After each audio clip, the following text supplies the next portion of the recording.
કરીને તેને જમીન સાફ કરીને તેને રાખને ભેળવીને ત્યાં ખેતી કરવામાં આવે છે. અહીં 2-3 વર્ષ સુધી ખેતી કરાય છે. આ ખેતીની ફળદ્રુપતા ઘટતા જ આ વિસ્તાર છોડી દઈને બીજી જગ્યાએ આ જ રીતે ખેતી કરવામાં આવે છે. આ ખેતીમાં ધાન્ય પાક કે શાકભાજી ઉગાડવામાં આવે છે. આ પાકનું ઉત્પાદન ખૂબ જ ઓછું થાય છે. જીવન નિર્વાહ ખેતી ખેતરમાં થતું અનાજનું ઉત્પાદન પોતાના પરિવાર ઉપયોગ એટલું થાય છે જે તેના કુટુંબના ભરણ પોષણમાં વપરાય છે. તેને જીવન નિર્વાહ ખેતી કહે છે.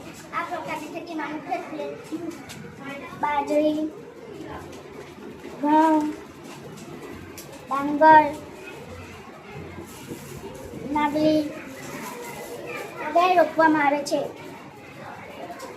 આ ખેતી આધુનિક પદ્ધતિ છે. તેમાં સિંચાઈની સુવિધા, ઉપલબ્ધ બિયારણ, વિવિધ પ્રકારના ઉપયોગ કરવામાં આવે છે. તેને ખેતીને આ પ્રકારની તેને સરળ ખેતી કરે છે. આ પ્રકારની ખેતી ગુજરાતમાં સુરત, વલસાડ, આણંદ વગેરે જિલ્લાઓમાં ખેતી થાય છે. સૂકી જમીન જ્યાં વરસાદનું પ્રમાણ ઓછું હોય છે, સિંચાઈની અપૂરતી સગવડ ચોમાસામાં જ્યાં વરસાદનું પાણીનું સંગ્રહ થાય છે તેવી નીચાણવાળી જમીનમાં પાણી સુકાઈ ગયા બાદ ખેતી કરવામાં આવે તેને સૂકી ખેતી કહે છે. આ ખેતીમાં બાજરી, જુવાર અને કઠોળ જેવા પાકો લેવાય છે. આ જમીન અમદાવાદના ભાર પ્રદેશમાં જોવા મળે છે.